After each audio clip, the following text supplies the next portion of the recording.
missed the one in the wing. What was the thought of the timeout to try and get the steal, and then maybe take it through up to the point where you somehow got your foot behind the line, and if you noticed that? Yeah. Well, yeah, I just missed one before, but to me, the steal was probably the most important play. Just trap him in the corner, not foul, make him turn the ball over, get a steal, and then try to get to some space, get my hands free to shoot, and move my foot back, the last possible second to make sure that it's a 3-ball. Yeah, because on the replay you could see it first. Yeah, Did you? I looked very quickly, but I wanted to make sure I was behind it at least, just so that I can get my foot back to shoot. So of course you have to get to overtime and actually win the game. But what's the feeling there? Just just a good energy for our team, confidence. As you've seen in the overtime, we did a great job of executing down the stretch, making the right plays, right reads, made some big shots as well, but got stops. And when you're able to do something like that on the road, it's tough for a home team to come back, and especially in overtime. So, Bill?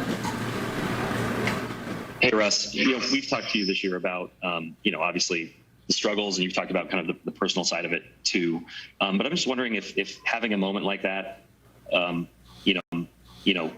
had any extra meaning or a little bit of catharsis for you to kind of, if there was some redemption to knocking down that shot, getting the team to overtime, being able to get the win? Yeah, I've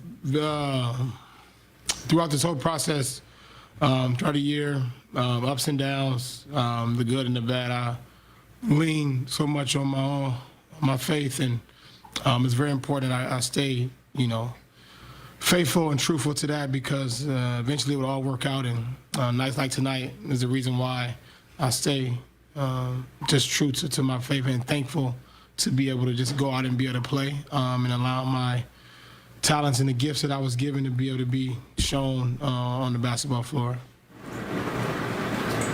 Dan?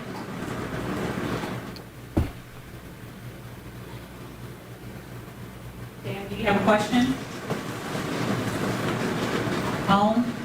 Sorry about that. T, I'm sorry. Russ, a lot of times with your misses, like when they're bad misses, they get a lot of attention and stuff. How are you able to not process, the miss before the end of the game, right? Like that shot is kind of high off the backboard. Like, how do you not let that stuff affect your confidence? I got 23,000 points. How about that? It's a good answer. Home? Russ, can you describe what you were feeling as you were running? There's a picture of you running by Drake, and Drake's got his mouth wide open, and you're screaming out after you hit that three. What's going through your head? Yeah, I know. My wife just sent me that picture just now. Excitement. I'm actually seeing my teammates. I see Bazemore on the floor. I see my guys super excited. That's the only thing I'm looking at as after I turn back down. And the other thing I want to ask you, there was a video that went viral this morning. It looked like a fan was yelling at you on the street. I know you talked about how hard things have been on your family this season. What happened last night? Yeah, I mean, it's over. I moved past it, and we move on. If you have anything related to basketball, then we can talk about it. If not, we can move on. Thank you. Yes, sir. Miles?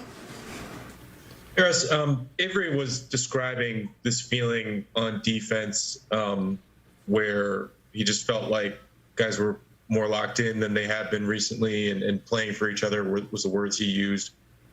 Did you feel that also, and where do you think some of that transformation has come from recently? Yeah, we had a better start, as you guys seen, I think, defensively.